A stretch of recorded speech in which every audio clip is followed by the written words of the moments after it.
Welcome to our horror movie review show. I know what we watched last week, episode 16, the Friday the 13th special. Yes, a whole episode dedicated to the one and only Jason Vorhees. As it was Friday the 13th, a Yeah. few days ago. Yeah. So I've chucked on a few random entries of that series. Remember what they were by title? You're not as familiar, obviously, as I am. No, well, also, I never see the title when you put these movies on, so I always have to ask you, what are we watching now? I know we watched Jason X. Jason X, Jason in Space. Yep. I believe we watched the remake. Yep. Is there any one? Yeah, one remake. Yeah. I also have to make a quick confession. I'm pretty sure most of our viewers are going to know more about these films than I do, so I apologise in advance if I get things wrong. It's a good thing I'm here. Yeah, you're here to back it up.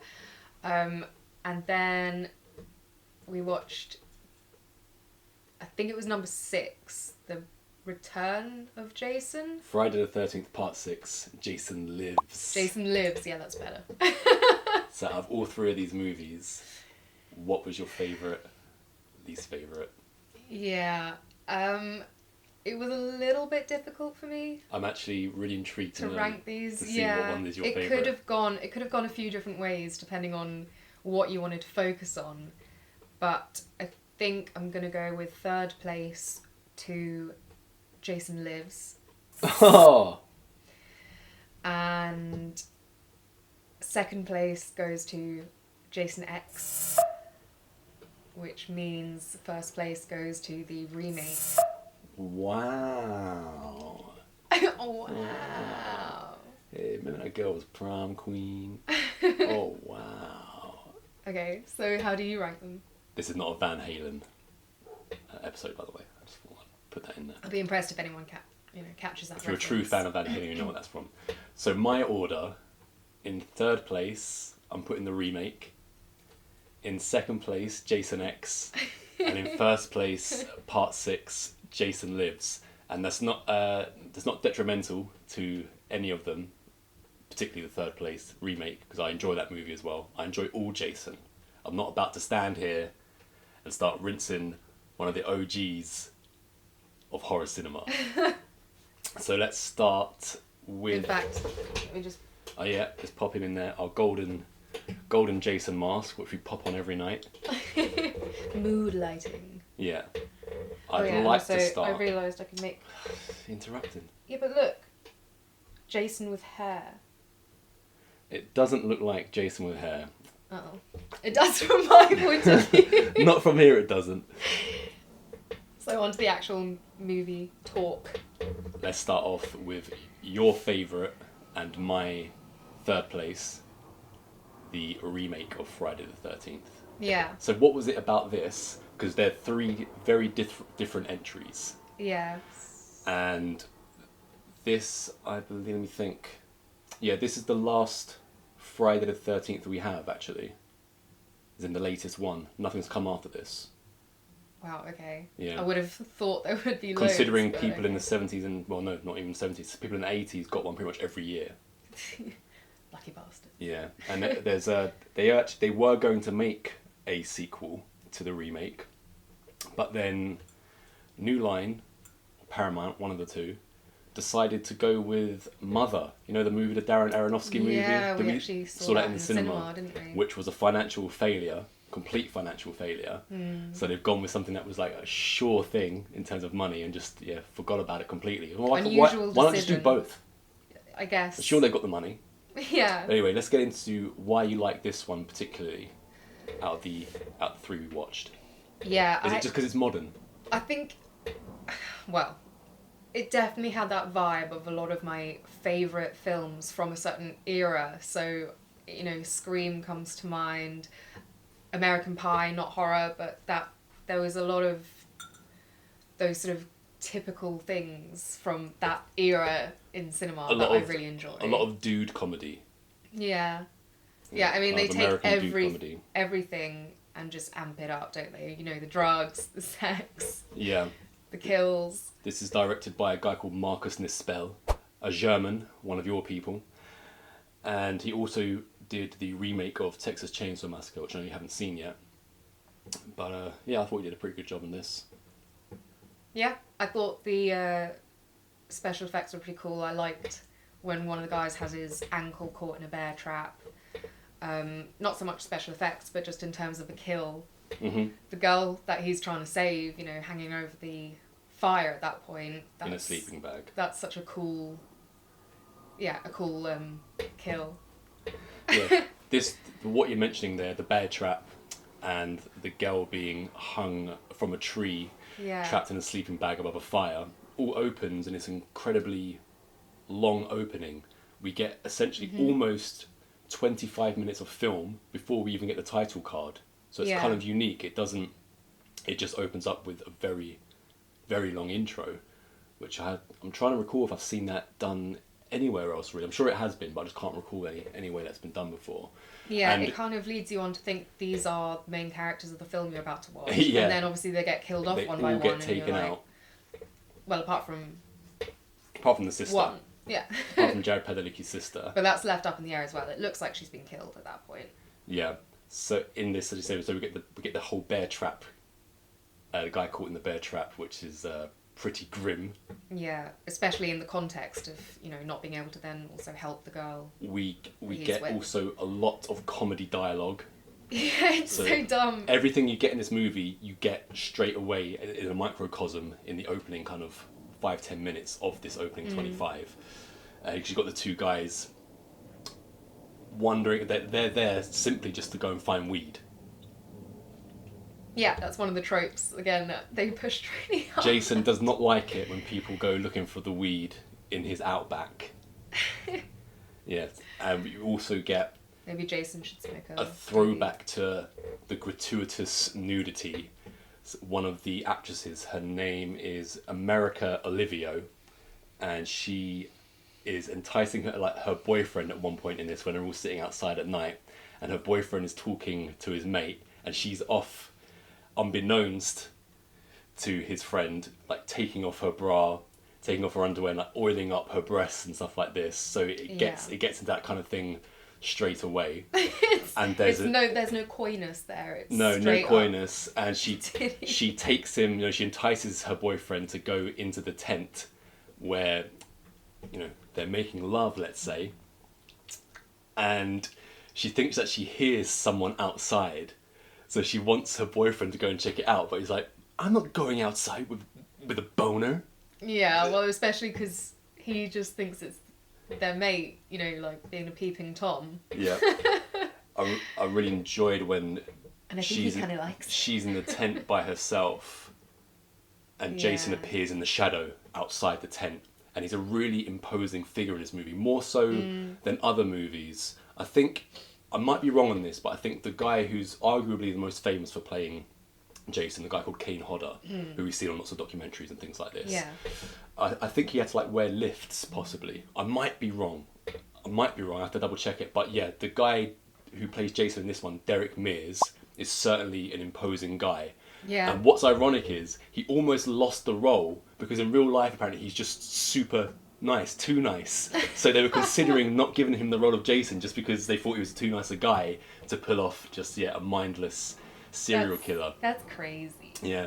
In this one we get a survivalist type Jason, and there are different incarnations of Jason throughout the series. So we have regular Jason, we've got zombie Jason, space Jason, and in this one they remake him into a survivalist Jason. And what the either director or the writer was going for, they based him actually on Rambo, Sylvester Stallone's Rambo, a guy who just wants to be by himself, wants to be left alone, and there are just all these people who are just, you know, intruding in his area.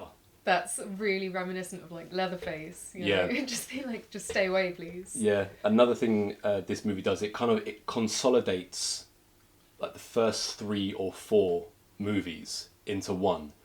So when we first see him, he doesn't have a pillow wrapped around his head, but it's like bandages or something I think he has wrapped around his head when we first see Jason. And it's not until, you know, a third of the way through the movie when he kills one of the drug dealer mechanic guys, and he's in his shed or whatever, and he sees the hockey mask on the floor, and then he puts it on, and it also has callbacks to part 5 and stuff like this. So yeah, they consolidate everything. And what is a bit of a piss take about this, the guy who wrote the original, his name's not in my head at the moment, but yeah, the guy that wrote the original, when they were coming up with this one, Victor Miller was the guy that wrote the original, and he was kind of screwed over because this was marketed. They said to him, this is going to be a sequel, it's not going to be a straight up remake, right? So they would give him all these reasons as to why it's a sequel, yada yada yada. Because if it was a sequel, they would have to pay him less money. They'd not pay him so much. Whereas a straight remake, they would have to pay more money because it's directly from his kind of source material. Right. And then he was paid the lesser fee, and then super surprised when it started to be marketed when it was finished as a remake rather than a sequel. And he took him to court, or put a suit against him, and he lost. He lost. So I don't like the fact that they've screwed over the guy that wrote the original. No, that sucks. Wrote the original. Yeah. This is also produced by Michael Bay.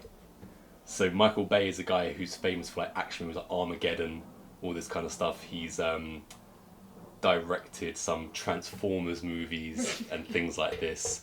And what I want to ask you is, so as you say, this, more as I said, this has obviously a more modern feel because it is a more modern movie. I think it was 2009. Mm-hmm. Whereas all the ones from the 80s are very, grimy. You can tell that the equipment isn't that much and everything like this. Has a much lower budget back then. And this is the only movie where they filmed, and this is a big deal to me because I go into all this stuff. They filmed it anamorphically. So right from the off, you see loads of blue flares coming across the screen, which is a thing that Michael Bay does in his Transformers movies and all these other things. He didn't direct this movie, just produces it, but he mandated that this Friday was done anamorphically. Now, I don't know if you have an opinion on that. Well, that's... Because it does look it looks sleek, it looks kind of beautiful, but I'm not sure that these blue anamorphic flares really suit, the material. I enjoyed it. Like I said, I think there was enough of their sort of other influences of the time.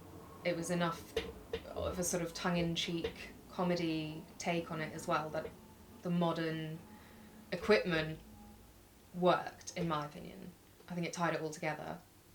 Keep going on about, and I've brought up as well comedy in this, but I think this is probably the least comedic of the three that we watched. But what you're saying is this was more your comedic style, as in more modern dude humour, American Pie style dialogue. Yeah, it was just, I think those films from that era defined my personal childhood more than the 80s one. And even though I've grown up to really enjoy the 80s style, the grunginess and all of that, somehow this one just struck more of a chord in me. And I think I have a sneaking suspicion that this is one of the films I actually watched again as a child with my girlfriends at sleepover. Mostly because I think I remember the scene where one of the friends is in the shed, the massive shed, and he's kind of messing about, and then obviously Jason comes after him. And that sort of jogged my memory. It would have been a long time ago, but so it's got a little spot in my heart. Pretty much all of the characters, except for... I've already mentioned his name, but I've forgotten it already. The guy that comes looking for his sister, he's the kind of the straight-laced guy, obviously. Mm-hmm. And everyone else is a comedic character pretty much, aren't they? So we have the guy who's taking... He seems to not know any of the people that he's taken to his house, the rich guy. The character's name is Trent. He's played by Travis Van Winkle. And he takes everyone to his house. And they're all like, yeah, we want to have a good time this weekend. And he start like playing kind of drinking games in his house, stuff like this. And he walks up to him, he's like, this is an outside game! I love that line in this. Yeah. And I love the Travis Van Winkle's performance in it. You also get Aaron Yu, a guy that plays Chewie, the Asian guy. And the most disgusting thing in this movie for me is when they're playing beer pong and he drinks beer out of his own sweaty shoe. It looked so gross, that shoe as well, like one that he's lived in for a few years already. I think he's actually had to do that. I think that he's gone, let's say, full method and drank out of that disgusting shoe. No, well, surely for one thing they've the art department / costume department has grossed up that shoe, if that's the case. And 2, they would have lined it with something, surely, because that's just not It was very convincing. disgusting. Absolutely convincing. But also that Trent character, yeah, he was really entertaining. I think probably the most entertaining of the characters. And he reminds me again of one of the characters from Cabin Fever, which is another one of the movies that I love that has the same kind of vibe. Now that I Joey think about Kern's it. character, the one who's like, I made it. Yeah, exactly. I made it. Yeah. Him, yeah. Just gonna change the battery. I just have to go back as well to a character you mentioned. We couldn't come up with a name, but his name is Clay. Jared Padalecki. Yeah. And you said he was the straight character in this. But I don't know what it is. I hated his performance. You're supposed to like this guy, and I just found him... I kind of wanted to punch him in the face a bit. I'm not sure if you're aware, but Jared Padalecki is the character in House of Wax who plays a straight guy until he gets into the house and starts shaking everything about, and then he gets waxed himself. Oh my god. Yeah. Wowza. Yeah, he's known for the TV show Supernatural. Yeah. He's done very well for himself. Good for him, but yeah. I can't, what can I say? I didn't do it, obviously, and I wouldn't, but that was the feeling I was getting every time he was on screen. So unfortunately for you, I'm pretty sure that, he survives. Well, he kind of, yeah. Well, he does, and he doesn't, because at the end, Jason obviously breaks through the jetty. Yeah, right, Yeah. right. So only he and his sister supposedly survive, but then... Which is, there's a couple of points of contention in this movie, and one of them is the fact that Jason is taking someone hostage rather than just killing them mindlessly. Yeah, it is really weird. I didn't like it. No, it doesn't really suit. I don't think it made sense to the character, even within the film, let alone within the franchise.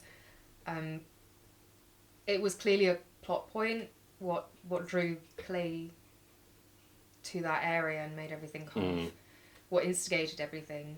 But you could have had it without all of that, and it probably would have been just as entertaining and maybe a bit less contentious on that point. I get with the locket and the fact that she supposedly looked like his mother. Yeah.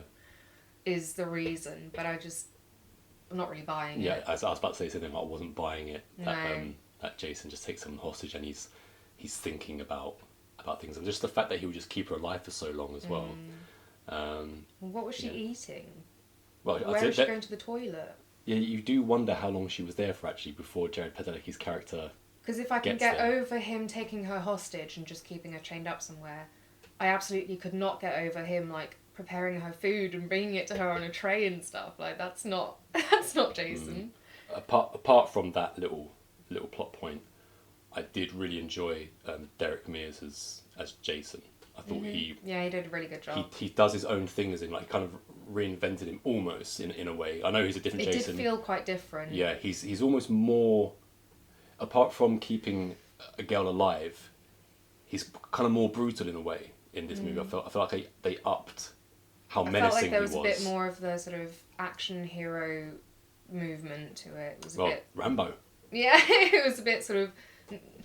faster is maybe the wrong word, but there was he kind of he was fast, because a lot of these guys, even if you go to Michael Myers, they kind of plod along. They kind of just take people by surprise most of the time. And we have had Jason before move fast in previous installments as well, but yeah, this was done in a very deliberate way, a much more deliberate way, I found. And yeah, I just really enjoyed his performance as Derek Mears, because a lot of people go on about Kane Hodder, and rightly so, because he's also a fantastic Jason. But everyone, I'll mention him later, we'll talk about number 6 as well, but I enjoy loads of incarnations of Jason. I think a lot of people play the character really well. So let's get into some of the kills in this movie before I get into the second scene, which is a point of contention. And so we've got kind of this dumbass guy who takes Travis Van Winkle's character's car out, and he takes it down to the jetty and gets on his boat, even though he's been told in no uncertain circumstances, do not get onto my boat. And yeah, he gets on the boat because he's been told not to. And he's, mucking about on the boat, and he's got got one of the girls who is jet skiing on the back of it topless. And lo and behold, she falls off of it. And then Jason is in the woods, and he shoots an arrow directly into the back of the guy, I think his name was Noel or Noah, into the back of his head. So we see the arrow go through, and then he just briefly like, turns around to the camera like. Did he learn archery at camp or something? Well, he's survivalist Jason. Yeah. So this is survivalist Jason. You know, he can do survivalist stuff. That's why he's got the trapdoors and things like this in the movie. And so now that he's dead, he's like obviously lost control of the boat. And the girl is in the water, and the boat's careening towards her. And she's like, oh, doesn't think much of it. So it gets closer, kind of knocks her on the head, and she gets a bit disorientated. But she makes it to the jetty. But in between this, she's seen Jason hiding in the woods, and she ends up hiding underneath the jetty. But that's not going to outsmart survivalist Jason. So he puts his machete through the gap in the jetty into the top of her head and lifts her up briefly, revealing her breast before she sinks back down. Yeah, I think the water. The sound they used for all of that actually was really effective. Yeah. It was a little bit over the top, but it really, like the thunk when her top of her head hits the bottom of the jetty, I thought it was really and we've got appropriate. Chewie's character is looking in like the shed of this house or something like this. The scene I mentioned before that I remember. Yeah, and he gets taken out, he gets thrown around a little bit, and then he gets, I think it was an arrow, just gets like pushed into his neck in a very slow manner by Jason. That was really good. Because he gets used as a sort of like bait for a few moments to try and draw the others out of the cabin, which again seems like a weird choice on Jason's behalf. I don't see him as that calculating. I think he just sees someone and kills them. But anyway, so he's out there screaming for ages with, I think, doesn't he throw the machete in his back or something? And that's what sort of downs him as he's running back to the house. No, that's or is that the arrow? No, that's not Aaron New's character. No, Chewie is the Asian character. Yeah. Yeah, no, he gets killed in the shed.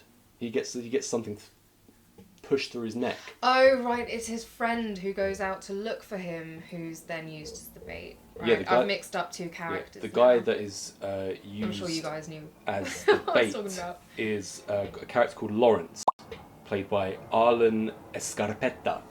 Yeah, he goes out there, he thinks he's gonna divert the attention of Jason away from whatever. Well, Sorry. Going out to check he goes out to go and find Chewie, yeah. which is a completely stupid idea because obviously he's not going to be taken on Jason. Yeah, and he's the one that gets the one who gets the machete thrown in the back. Yeah, was it an axe possibly? An axe. Yeah. Either way, and then Jason keeps him out there to try and entice the others out the house, but obviously they won't come. And just before that bit happens, we've got the character of Trent and Bree, played by Juliana Gill. And they have this notorious sex scene where Trent says to her, "Your boobs are stupendous."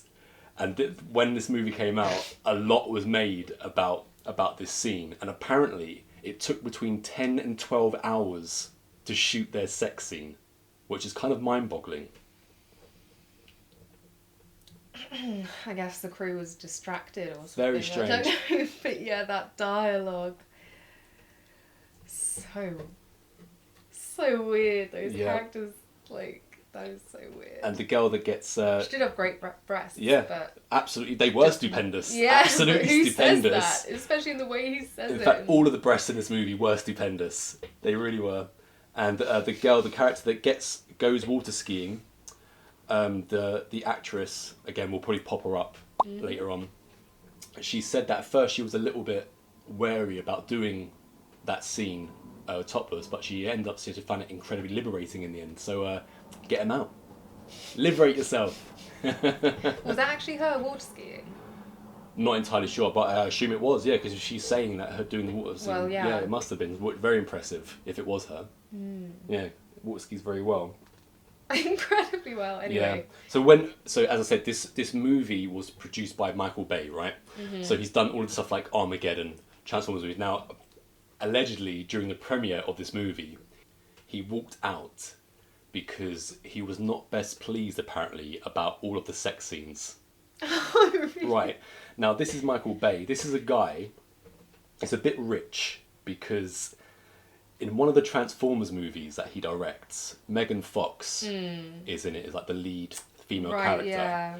And he constantly has like straddling motorbikes and things like this. And when she's saying her dialogue, he's not even focusing on her face. He's like dollying like into her butt and stuff like this, and just showing her, impressive body.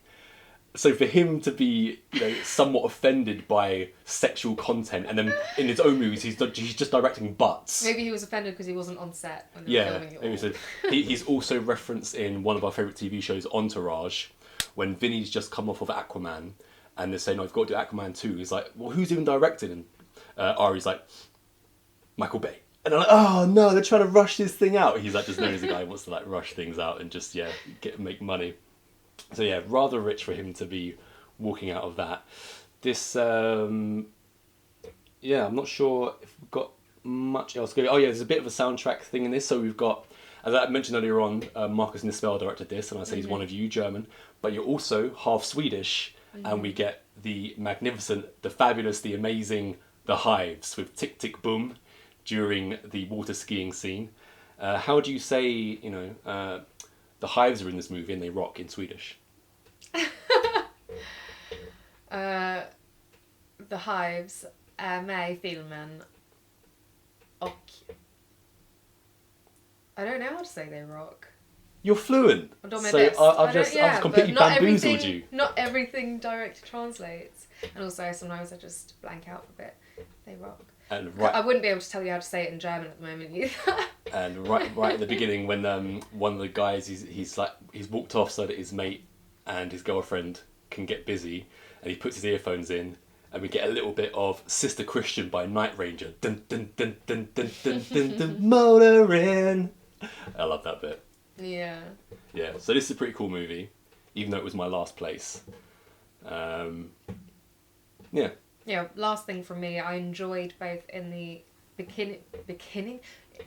beginning long scene and later on, the idea of the sort of underground area that Jason can just Oh, you pop out liked his floorboards. little well, it's not even little, is it? It's quite a passageway. Yeah, I don't think it needed to be that extensive, but if it had just been underneath the actual building, because I really like in the sort of intro scene when he's sticking the knife up through the floorboards. Oh yeah, that was really cool. And yeah. he gets like his foot, his hand, his leg. Like you wouldn't be able to do that without some kind of space beneath it. Yeah. So. Before we do finish, actually, there was another aspect of the movie where, like, the townsfolk are aware of Jason in this movie. Like, oh, they know that he lives there, kind of thing, and you should be leaving him alone. Don't come around looking for your sister. She's already dead. That was kind of another new thing, and that's kind of taken from. That's almost like a Texas Chainsaw Massacre thing, where the townsfolk know about the Sawyer family and Leatherface living around this area, and you shouldn't be around here, kind of thing. I'm not sure if this was a throwback to original Fridays, where you've got the guy who's like, "You don't want to be around here, get out of here, it's cursed." Remember that guy? Yeah, I think they've just kind of like updated it in that way. Yeah, pretty cool movie, bit of a throwaway movie, and it's a bit of a shame that this is the last one that we've had, because I want more Jason. I want more Jason, definitely. So let's move on to let's actually, in no particular order, we'll go to my favourite one now. So we had your favourite, and we'll go to my favourite, which was Friday the 13th Part 6, Jason Lives. This movie opens brilliantly. So we've got this movie, by the way, is directed by Tom McLaughlin, who's also directed a Stephen King TV movie called Sometimes They Come Back, which I saw many years ago. It was pretty cool. But yeah, this movie opens and we've got Tommy, or Tom as he's kind of mentioned as in this movie, who is a continuation of a character from number 4, who is played by the one and only Corey Feldman. So he's grown up now, and he's still traumatized by his events with Jason. So he goes to Jason's grave, and we have this stormy night, and he's with his friend. They dig up Jason's grave, and we get to see Jason in his grave, like full of worms and stuff like this. And Tommy kind of loses it. He grabs a metal rod. He stabs Jason multiple times, leaves the metal rod in Jason, and then a lightning bolt comes out of the sky, goes into the metal rod, thereby reanimating our Jason. And this is the first movie where we get our zombie Jason. Yeah. I think that kind of sums up a lot of what I didn't like so much about it compared to the other two.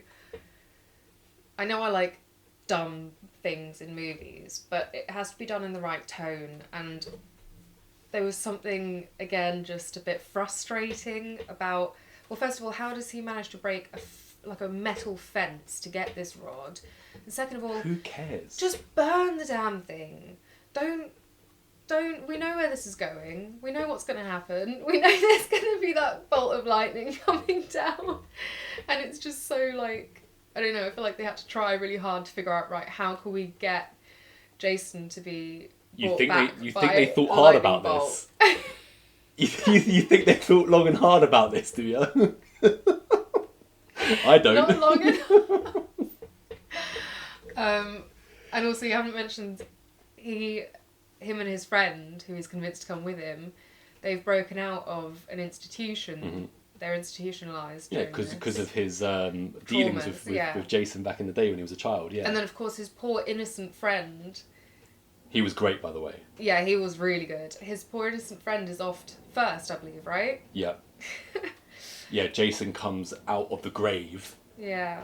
And I'm pretty sure that he gets revenge on him, possibly with the rod that he's been brought back to life with. I know he gets busy with that later on, but when we get the revival of Jason, we then get the title credits, and we get this amazing, awesome homage to James Bond. Yes. So how every single James Bond movie opens where he's in like the tunnel vision? Yeah, the tunnel vision kind of thing where he's Yeah. walking side on, then he turns to the screen and shoots his gun. Yeah. And in this one we've got Jason walking and he turns and I think he throws his machete possibly Yeah, or something, then the blood comes down. It's fun. That was really cool.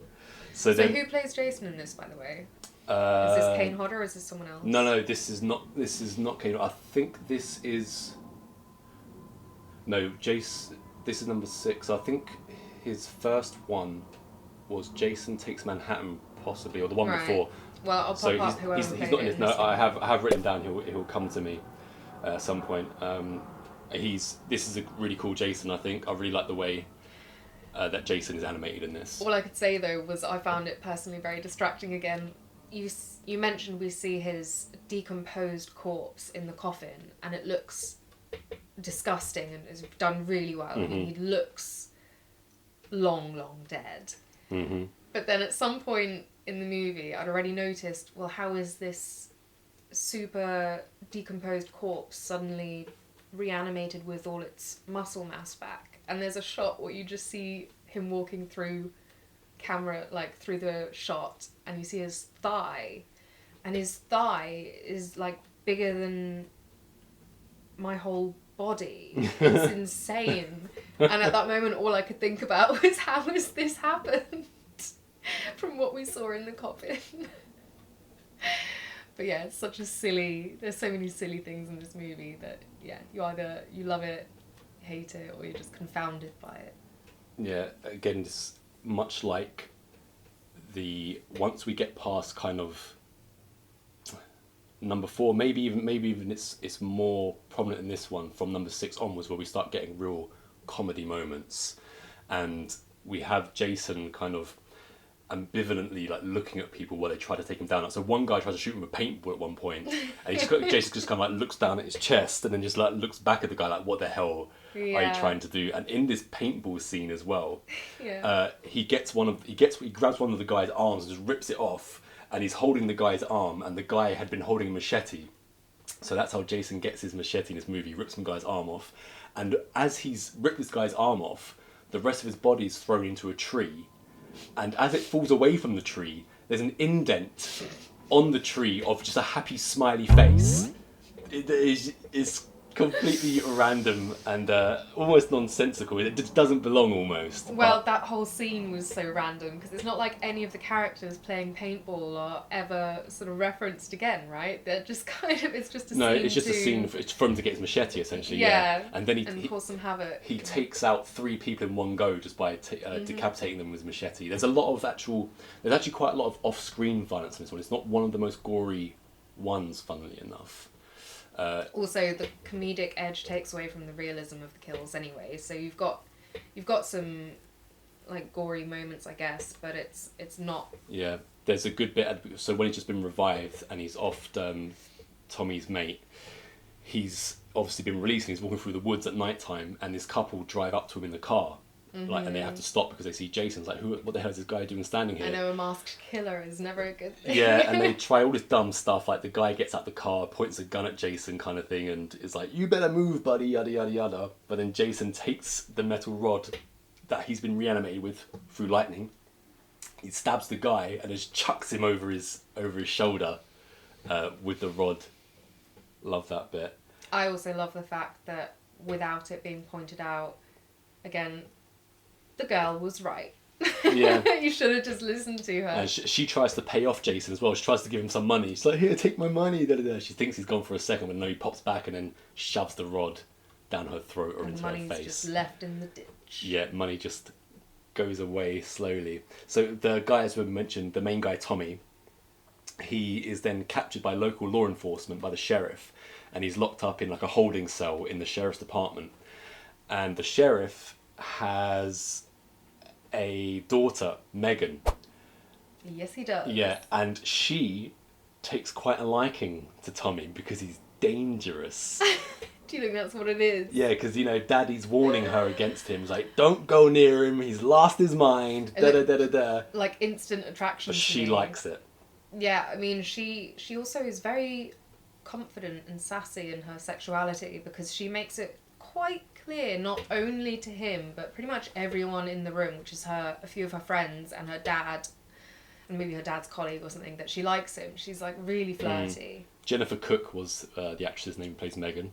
She plays her really well. Yeah, I think she did a great job. everyone in this movie actually did a really great job. Yeah, I would say I probably prefer the cast in this actually as an overall to the cast of the remake. Yeah, the guy that plays the sheriff is a guy called David Kagan, and I thought for a movie where he could have gone in a lot of different ways because it, as I say, it's kind of a silly movie, but he plays it quite straight. Yeah. And at no point was I thinking, he was overacting or hammy. I think he did a superb job playing the straight guy, considering what was going on around him. Mm-hmm. We've got other characters. I was a little bit annoyed actually that my two favourite characters were killed off quite early. One of them is a character called Court, and the other one was a character called Sissy. And it's not like there was anything like super special about Sissy's character or anything like that compared to everyone else. It was just Sissy's performance, I thought was just, she was like Court, right? She was a really likeable character. Yeah, Court is more obvious as likeable because he's the real comedic guy in this. So all of these characters, Megan, Court, Sissy, and a few others, they've come to Camp Crystal Lake because they're looking after a bunch of little children campers. And what we have is, I'll just quickly mention, Sissy is played by Renee Jones and Court is played by Tom Fridley. A lot of times, by the way, when I'm mentioning these actors' names or directors' names, because a lot of the time, and it seems to be the same thing, especially with Tom Fridley who played Court, if you go onto IMDb, his picture is still him in Friday the 13th Part 6. Like, they don't do a lot of stuff after these kind of smaller horror movies that they're in. So if they do a really good job, I'd just like to mention their name and pop them up, give them their dues, basically. And yeah, so Court is, at one point, he's trying to explain to the children like what camping is kind of thing, right? And he's knelt down and he's got this pile of rocks. And he's like, so he's got the kids around him, and the kids are already kind of bored, and I don't want to hear what he's got to say. And he's like, listen, you obviously don't know anything about Indians, okay? Probably none of you do. Here's the story. These are called Indian markers, okay? So let's just say you have a chief, right? And he dumps his squaw or his wife or whatever, and he decides, hey, I'm going to pick up with another one and take off with her. So he takes off, leaving his son with the mother, and a week or two later the son wants to catch up with his dad, learn how to shoot a bow, or, kill buffalo. Whatever these guys do. Yeah. So what happens is, he sees the rocks, and he says, Daddy doesn't want to come this way and bump into Mum, so he knocks them all down. And anyway, that's the basic story. These rocks tell you where to go, and the kids are like, this is so boring, I hope that this isn't the most exciting thing this weekend. Yeah, and the two kids come back later and say another sort of snide comment when they're hiding. But yeah, that scene was possibly the best scene in the whole thing. We also then get Caught later on. He's in his camper van, and he's Yeah. getting lucky with his girlfriend, and they're getting at it, and it's almost like dance sex because she's on top, and for some reason he's still got his vest on, but she's pulled his vest up just to reveal his nipples. Like, leave your vest on, but I'm going to put it up so your nipples are on show. And there's this like funky 80s style music playing in the background, and they're kind of like boogieing away while having sex. Is again really dumb scene, and she looks down on him and she's like, "Oh, you've got to last just until the end of this song." And he's like, how much longer have I got to go? She's like, "Only 10 minutes." And then he pulls his face like, "I'm never gonna last 10 minutes." And What kind of song is lasting I was that about long? to ask what song is lasting. It's already begun as well, so you've got to imagine they've probably, let's say they've been doing it for at least 3 minutes. We're getting into this kind of the rhythm that they're into, and then this song lasts for another 10 minutes. Apparently, it's not even like a prog rock song or anything like this, which could last for 30 minutes. It's No, just a but random the poppy overriding song. memory when you're talking about like the dancey bit, I don't remember the shirt being pulled up over his nipples. I remember her grabbing onto the vest, like not sleeves, but the sort of Yeah, I strappy know what you bits, and then she's just like going like that or something with it. Yeah, and that's it it. looks so. It's such a bizarre sex And scene. then after telling him that it's got to last 10 minutes, all of a sudden she's like, "Court, you didn't already?" And he's like, "Wait, that wasn't the end of the song?" Because he's already popped off. And then, he starts like, they're, I think they're aware of something outside, or what they think is outside the camper van again. So he goes to drive off. And it's at this, I think it's at this, in this scene where we're introduced to the soundtrack, which is Alice Cooper, which is a great mashup. Jason and Yeah. Alice Cooper. Yeah, I think during this point we've got the song Teenage Frankenstein. Later on we've got a song called Hard Rock Summer, and He's Back, the man behind the mask. So this is another reason why this is this is my top pick, because I love metal, love rock, and big fan of Alice Cooper. So to hear Alice Cooper songs with the Jason movie was just a thrill And for it me. worked really well. Yeah, it does work really well. It's not just there, just inserted randomly. It does work for the movie. And also, they've used one of those Alice Cooper ones in. I'm picking up from where you just left off. So they're driving this camper van away, and they've got the song playing, and it turns out there's a killer on there, and he's murdering the girl. But during this, it's still funny the whole time because Yeah. of what do you say, Court. Court's performance, like He's jamming, and his dialogue talking Because about he's- like, I love driving a house. That's it, and yeah. Stuff. Well, I've never driven a house before. It's totally cool. And at the same time, yeah, like you say, his girlfriend is, unbeknownst to him, been taken into the bathroom by Jason, and she's been smothered, and she gets her face like smashed into the wall. She's being brutally murdered. Yeah, and her face comes through the wall, doesn't it? Not fully, but I mean, it makes in the a dent, doesn't dumb, like Yeah. Scooby-Doo kind of way. it? And then obviously Jason comes out and finishes off Court. Yeah, but not before Court thinks that she's taken a massive dump. Oh yeah! What are you doing in there? Taking a dump? Yeah, while she's being murdered.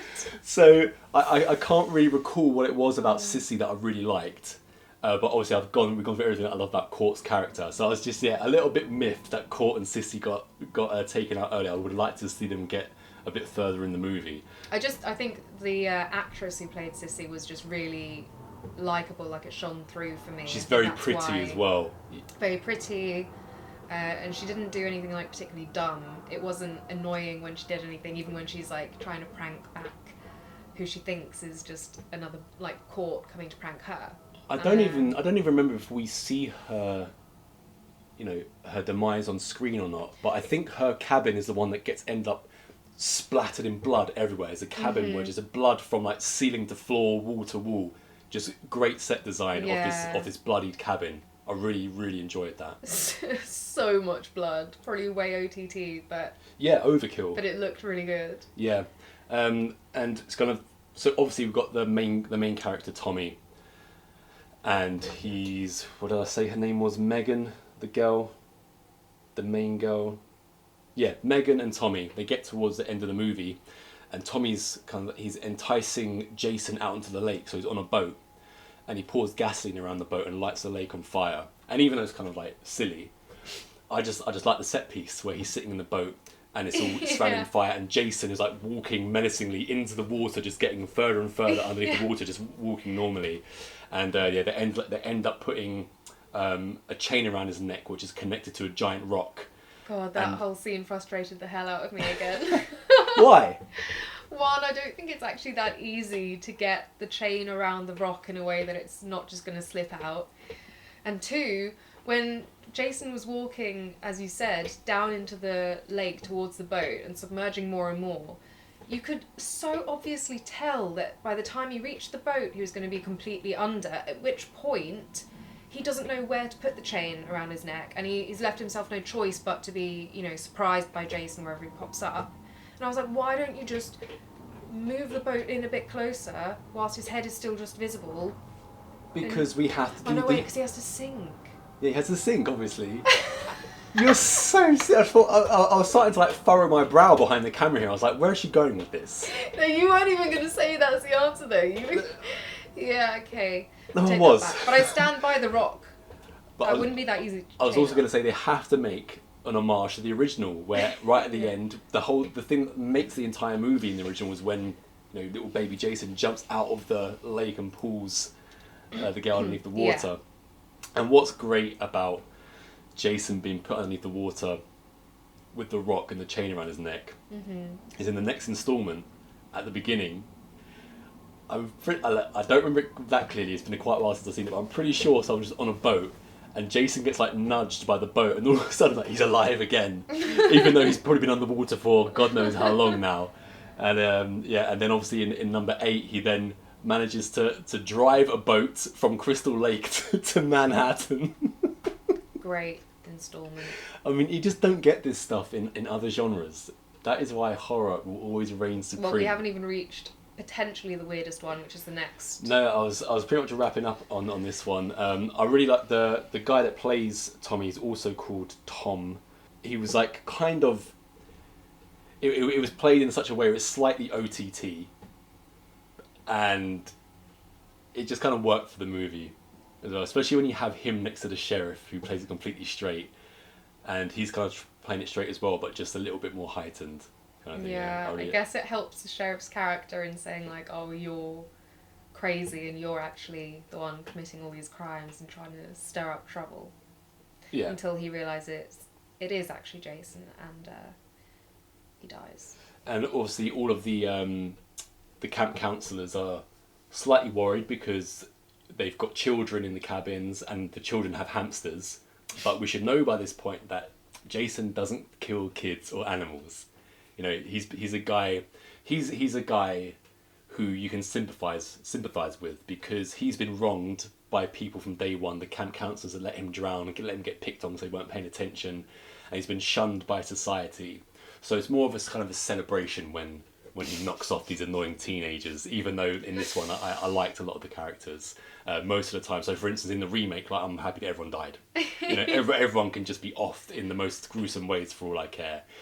Because Jason is the real hero of these movies. So should we get on to what was my number 2? Mine as well. And your number 2 as well. So we only flip-flopped on number 1 and 3, which was the notorious 10th installment in the Friday the 13th series, Jason X. Jason in Space. What a fun movie. So many things to comment on, and for some reason the first thing that comes into my head is the outfits. Okay. Yeah, because obviously this The is space outfits. just the outfits everyone's wearing, Mhm. because it's supposed to be set well in the future, right? 2,455. Yeah, so over 400 years. And this was filmed 02, I think. 02, okay. Even though it's based in 2008. We go 6 years into the future at the beginning. But that seems about right, because there's something to be said. Obviously the futurism thing's been done loads from, I'd say mostly 80s was really heavy in it, dystopia future, whatever you want to say. Mm-hmm.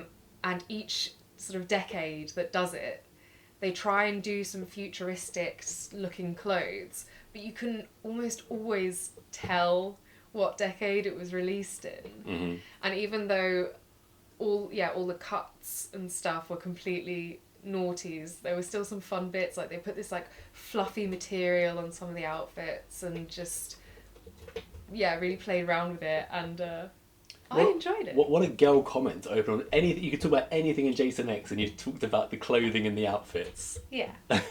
It was more a comment on the futuristic aspect that I always love seeing what authors or filmmakers come up with to basically show what they think society might turn into.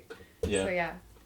As well, so you just mentioned the outfits. I really like the production design on this when they go into the future. Even though it's kind of kooky in a way, it completely works for the movie. Yeah. And yeah, like this is a brainless throwaway movie which you can just enjoy. So And what's really crazy about it is, as I mentioned, by the time we got to Jason X, we're at the 10th installment, right? So kind of just anything can go. But there's a bit of history with Friday the 13th that everybody despises number 5 for the most part because it's a Jason-less Friday the 13th. That's why I've never shown it to you, because personally I don't enjoy it either, because what's Friday the 13th without a little bit of Jason, or at least his mother? And this one, for the most part, if you go by what people have said and, you know, reviews and things, this one really, you know, peed off a lot of fans, saying, "Oh, this is like ridiculous and they shouldn't have gone this way." And I'm like, but it's the 10th installment, and it's like, how many more times can we just keep going back to Camp Crystal Lake, which I love, obviously. I've seen all the movies, but at some point you just got to do something slightly different. And we've already had at this point horror characters in space, you know, Leprechaun, Pinhead. And I think that they just threw everything at the kitchen sink with this. It's almost like it's a self-aware movie, pretty much, isn't it? Yeah, I would also argue, though, that it's a different thing for us watching it now because we already know where it's gone, we're expecting that kind of thing, we're accepting it, and then we can enjoy it for what it is. Whereas if you're, you know, you said yourself you'd love a new Jason movie, and I can imagine the kind of Jason film that you would like, what kind of Friday the 13th. But if they came out with something super kooky now, like brand new in the cinema, I don't think you'd enjoy it. I don't know. I think I'm, for the moment, because the remake was done, it was half and half remake. You got the comical dialogue, but the more brutal Jason almost, if you want to call it more brutal, the survivalist Jason, the more realistic almost. They're taken away from the zombie Jason. We've had space Jason at this point, and we've had zombie Jason. I'm more just for something new again, because I could always just go back to any of the movies that I've already been if I want to see a campsite one, and if I want to see, there's even it's pretty much in the campsite at the beginning of the remake as well. You get a little bit of campsite bit in that. So I'm kind of open to Jason. I wouldn't actually mind him back in space. Have a trilogy in space or something like this. Like, let's take it to the whole nother level. It was really fun, and also I can completely buy the idea of, if he is, as they mention, regenerating himself. So he's what's the word? It's almost like nanotechnology that they've got. No, I'm just talking about Jason, like when we are in the present day sort of bit, and they're like preserving him, and the scientist or whoever he is tries to take him out of the preservation chamber, which is what kicks everything off. Yeah, we've got a character called Rowan, who's played by Lexa Doig. I believe it's Doig, and she works in a facility at Camp Crystal Lake, and they have Jason, locked up in chains and like a straitjacket and thing, because they've decided that they can't kill him. He keeps going back to life, so the best thing they can do is just keep him at bay so that he can't cause any more damage. But lo and behold, he escapes, and Lexa Doig's character Rowan, she manages to get Jason while he's taking everyone else out into the cryogenic freezing machine. But as she's got him in there and she's leaning up against the door, he pokes his machete through, stabbing her and letting out all the cryogenic freezing. Yeah. And so she is also preserved, and she's woken up on this spaceship in 2455 along with Jason. Obviously she finds out that Jason's on the ship, so this is a throwback. It's an homage, a rip-off of both Alien and Aliens. Absolutely. You also have and a bit Terminator when it a little bit comes Terminator towards the end. We've got the lady droid in this. Her name is KM14. She's a droid, and obviously in Aliens we have Bishop, who is a droid. Yeah. There's a character in Jason X called Dallas. There's a character called Dallas in Alien, played by Tom Skerritt, and we've also got Professor Lowe in this movie, who he's a guy that he talks to another guy. He says, "Oh, we've got Jason Voorhees on board, and blah, blah, blah. He'd be worth loads of money to you if you keep him alive." Dealer guy, Black market deal. And in Aliens, we've got a character called Burke who his whole thing is he doesn't want to destroy the alien. He needs to keep the alien alive and bring it back to Earth. And obviously, when Ripley finds out about this, she's like, "You can't do this because you can't destroy this creature." And we get exactly the same thing, and it's also interesting that in both of the sort of time periods that they show, there's a power hungry or money hungry man who's like unleashing it on everybody, and sensible women trying to stop it from happening. Yeah. But that, like, when at the beginning when she gets him in the cryogenic freezer, and it seems like, well, everything might be okay, even before she got stabbed through the chamber door, which I don't see any weapon actually being able to do, for one thing, but I was just like, why are you so close? Like, there's a natural instinct to get away from the danger. Like, you've closed the door, you've turned it on, get out of there. What is your problem that you can never leave your brain at the door, Karen? Because, you know, I might be watching things to see if there are good survival tactics should I ever be in a similar position, you know, trying to fit someone in a cryogenic freezer and a machete coming through. Right at the beginning of the movie, before we get into space, and when they've got Jason locked up, we get Dr. David Cronenberg making an appearance in this film. I don't know how he ended up coming into this movie. He did a really good job. Now, what's ironic is the director of Jason X, James Isaac, who unfortunately passed in 2012, very young, only 51, so taken much too soon. But so when he got the job for this movie, he said he wanted the actors and the acting in this movie to blow away all previous installments of Friday the 13th. I think it actually went the other way. Yeah. I think it went the other way, and I think it actually works for the movie. Yeah. Because it's incredibly kooky. I don't see how you could even make that statement. That's like, that would be such an insane achievement. I don't know if it could even be done, because there are some great performances. But yeah, this definitely wasn't one of them. But they didn't really have the script to pull that off either, I would argue. You know what? Again, talking about... So you just brought up you don't think they had the script. And this just goes to prove about executives again and how kind of brainless and clueless they are. They loved this script so much that they gave it treble the production budget of any other Jason movie. Oh my god, this is so good. We got to get behind this. And it ended up, as I said, really dividing a lot of people. Not having the most amazing performances, but it does work for the movie. Yeah. I think it works for the movie, and I think that's credit to the director that he's managed to take all of these kind of really, sometimes unintentionally silly performances and just make it work. I would say I can see where people are coming from, in the sense that it's not really a Friday the 13th movie in any way. It's uses a Jason movie. Yeah. But as you said, it's got so many influences, and I think if it hadn't necessarily been a Jason one, and just, I don't know, I love this movie. Yeah, I want to watch it again. It also proves how... I don't know if it would take away or add to it if it was just a not Friday the 13th. It proves how things can kind of age really well. So when I said it had tripled the production budget of the biggest one previously, which was Jason Takes Manhattan, had 5, so I think this one had 15 mil, and it only took like 17 or 19 million at the box office, so made its money back, but wasn't a massive success. But then on the home video, DVD, whatever, it made more than triple its production budget back, so people were like kind of latching onto it afterwards and saying, actually, this is a different kind of story. It also seems like the kind of movie that really draws in a younger audience, because it's got all that fun aspect to it. It's got lots of colour and, like I said, interesting outfits, and they've stuck with the young students storyline as well. This is so actually this movie was 2001. This came out, and previously before this, the installment before this was 1993. So this is my Friday the 13th movie, because this is the kind of thing when I was growing up, it was advertised on TV. This is one that was released in the cinema and stuff like that.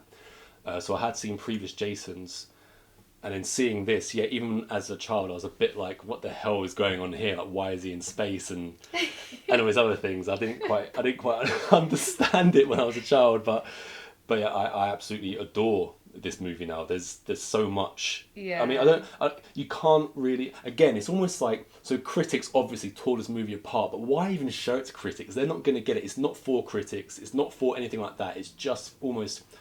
I guess I'm kind of contradicting myself. So I'm about to say it's for fans of the franchise or fans of the character, even though it's split.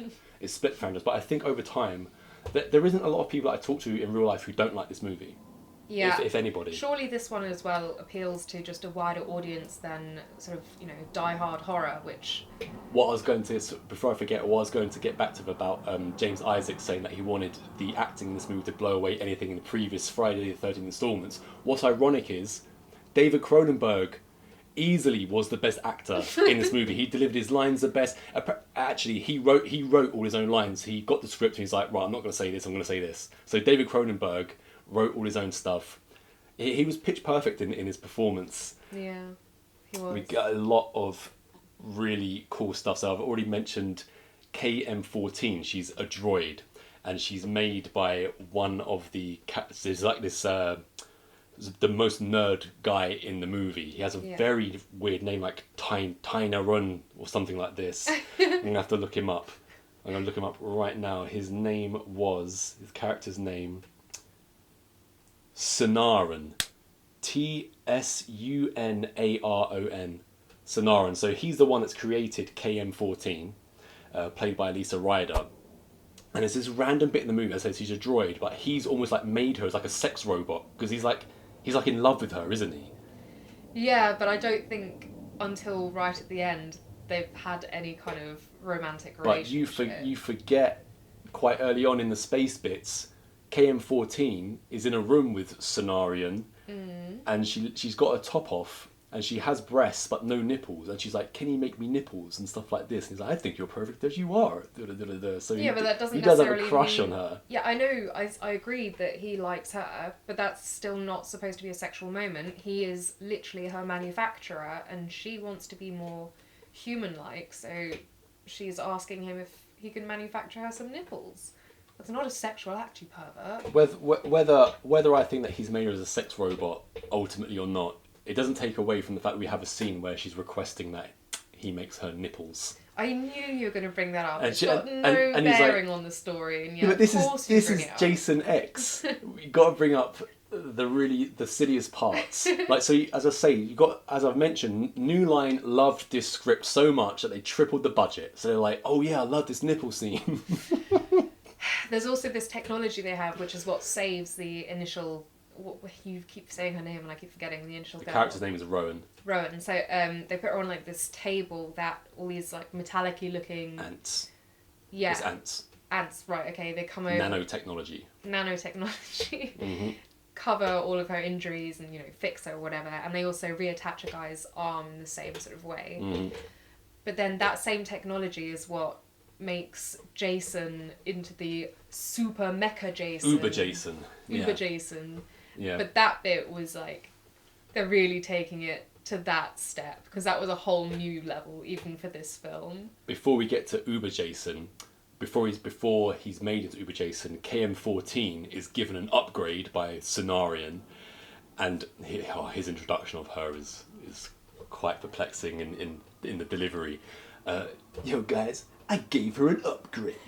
And then she steps out. But what is cool about this, even though it's a really dumb scene, where she's blowing him away with these kind of guns which you would expect to see in the Doom franchise, the Doom game, what is really cool is when she does take Jason apart, she's like blown his arm off, blown his legs off, and she blows his head clean off with this gun. I love the overkill of the way they take apart the original very reminiscent Jason. of Resident Evil for me as well, that when she gets the upgrade. Yeah, Resident Evil the movie came after, so they would have taken from Jason X. So yeah, she also reminded me of Mila Jovovich's character in Resident Evil. Yeah, and yeah, when he's brought back as Uber Jason, what do you think of Uber Jason? It's so dumb. Dumb. What do you prefer out of Survivalist Jason, Zombie Jason, and Uber Jason? I'm gonna go survivalist. Survivors. So it's your Yeah. favourite movie and it's your favourite iteration of the character, interpretation of the character. Okay. But it was, yeah, it was just it was so dumb because Jason's already immortal, and like you've managed to blow his head off. Like, okay. I think that's the point. And That then- they had to use these super weapons to finally end him. And I've never seen. And it's not like Well, they don't end him. I don't recall Jason's head ever being chopped off like Michael Myers' head has been chopped off before and he's been brought back. He's always like kept somewhat intact. Whereas in this one, yeah, I think it's obviously done purposefully. It's like, yeah, this is the end of zombie Jason. Now you're gonna get this new Jason, the Uber Jason. And the way it happened was so silly. I thought it was really interesting when that nanotechnology said, you know, there's not enough organic tissue to save this guy, basically, and it aborted. I thought that was a really interesting touch. I like, again, with the whole futurism thing, it was an interesting concept, and it's an even better concept when it has its own restrictions, limitations. But then when it starts searching for like other material, and that's what turns him into Mega Jason, you know, the metals from around the room, that made no sense. I was like, why would you ever do that? Why would that ever happen? How about towards the end of the movie where they put Jason in a simulation? So they put him back into Camp Crystal Lake. Yeah, I kind of love that. And he sees the classic topless girls. It's so funny. And then it kind of cuts back to him and he's put one of them in a sleeping bag and he's beating the other one to death with the sleeping bag. That is a top scene. The way they cut it in as well, from just like him standing there taking them in, and then the next thing you know, he's doing that. Yeah, no, the simulation bits, I loved all of those. Again, it's not unique. I've seen that in other films, whether they came before or after, regardless. But it was done really in an enjoyable way. Yeah, when Rowan's trying to warn the crew and more importantly Burke about the dangers of having Jason on the ship. Burke all of a sudden he's in danger just before he's offed, but he's like, hey, oh, what is it? Oh, you want your machete? And he's like, guys, don't worry, he just wanted his machete back. That is like ingrained into my memory because that was always at the end of the trailer. So yeah, as I said right from the start, I must have said it 100 times in this episode by now, this movie is so silly.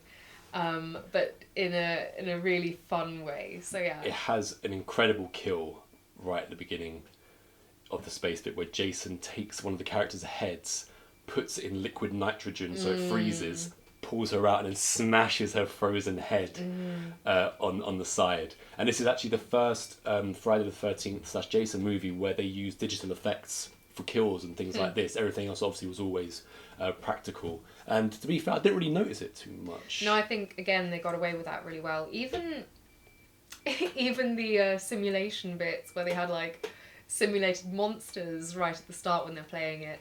I just think all the CGI they used in this was actually really well executed. It enhanced things rather than just overtook it. Which is bizarre as well, because it could have so easily, like, considering how silly the rest of the film is, the fact that is you know, doesn't make you sort of bat an eyelid when it comes out is quite an interesting opposite. Yeah, right at the end of this movie where Jason, I think he's already in orbit, so he's outside of the spaceship possibly. At the end, sorry. Yeah, and the character, I think it was Waylander, which is another throwback to Aliens, because obviously Wayland technology, they call him Waylander.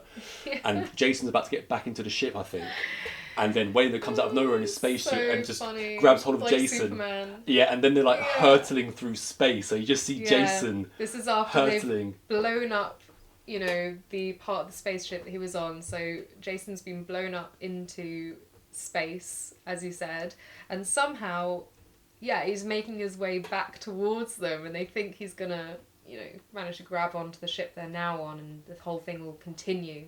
But yeah, then superhero just comes through. Yeah, and someone... And then you see them entering the atmosphere of Earth as well, and like going up in flames. Yeah. And I think people on Earth, they see Jason flying through the air and like, oh, look, a shooting star. Unbeknownst to them, it's Uber Jason being taken out. And it goes without saying that Kane Hodder in this movie is great as Jason. It's the last time that he played him as well, because they replaced him for Freddy vs. Jason I've obviously said about Derek Mears being in the remake. And when I said I've actually got it wrong, he's not small. It turns out he's 6'2", but it turns out that the guy's some Mr. Kurzinger plays him in Freddy vs. Jason. I don't know what his first name is. And Derek Mears, they're both 6'5" plus, so they're even bigger than Kane Hodder. So that's why I thought, oh, maybe he was a bit smaller. So yeah, they're all pretty big guys. Yeah. I guess the extra 3-inch height of Derek Mears just really showed to me, or maybe it's the way he was shot or something like this. But yeah, all of the interpretations of Jason are great.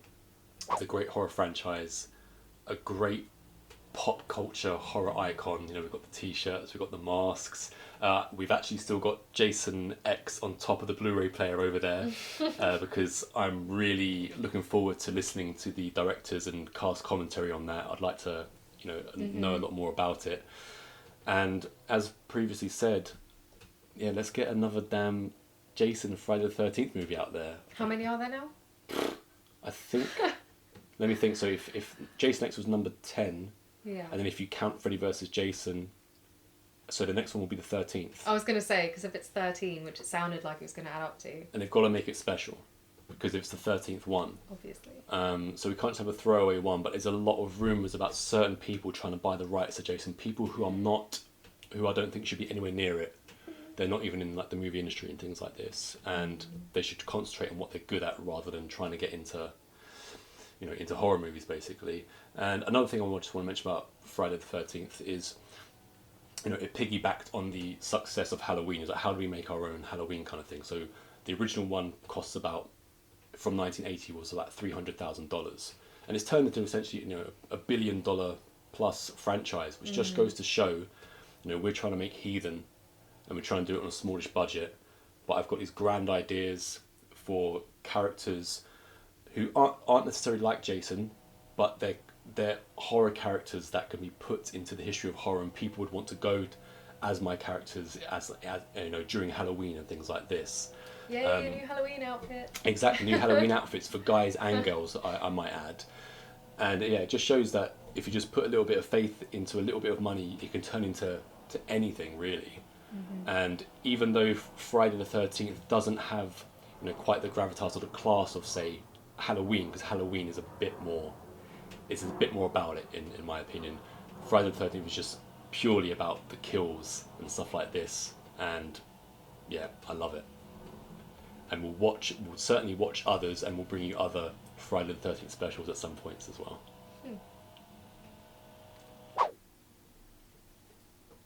So Jason X is in space. We've got Jason in space.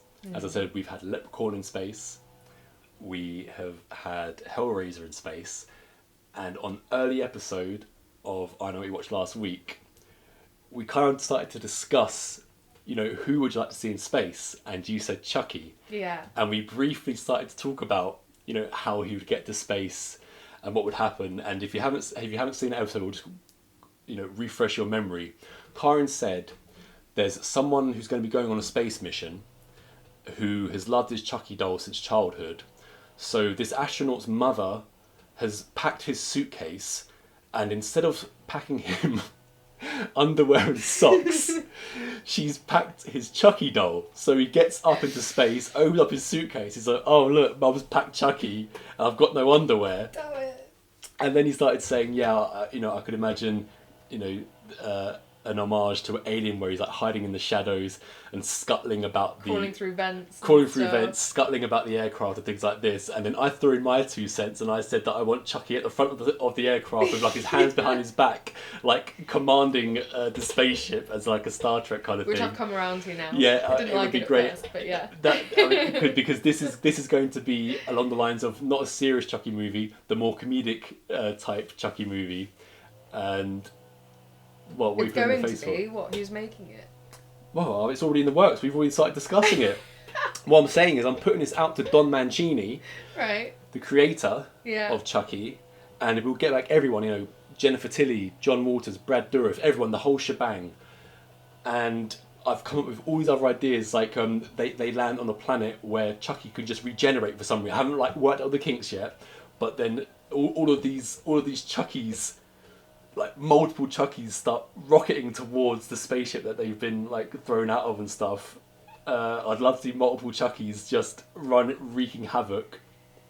And I just wanted to know if you had any more thoughts on it, if it just completely left your mind. No, I can't say I thought much more about it. I now need badly a Chucky in space space movie. I've been thinking about it a lot lately, and I'm getting some really out there ideas. I stand by him being like pretty much the perfect horror icon to be sent to space. Definitely, if we've had the aforementioned characters in space, Chucky definitely needs a space movie. Yeah. Now I'll be happy to write this with Don Mancini. You know, you can use some of our ideas, but we've started it here. Let's get on this. Chucky in space. I'll let you know more of my fleshed out ideas during a Chucky special. Yeah, but multiple Chuckies flying towards a rocket ship, commanding a ship, scuttling about. And you don't need a spacesuit. But for God's sake, really, the dumbest thing about all this is about an astronaut going to space. I mean, he's an astronaut who has no underwear. I'm going to have to revisit the early episode as well, because I said something about the underwear thing, about him not having any underwear. Like, Chucky jumps out of him and he's got like, pants on his head or something like this. Chucky's in Y-fronts naked, taking the mickey out of him. He's like, you didn't bring your pants to space? This thing writes itself.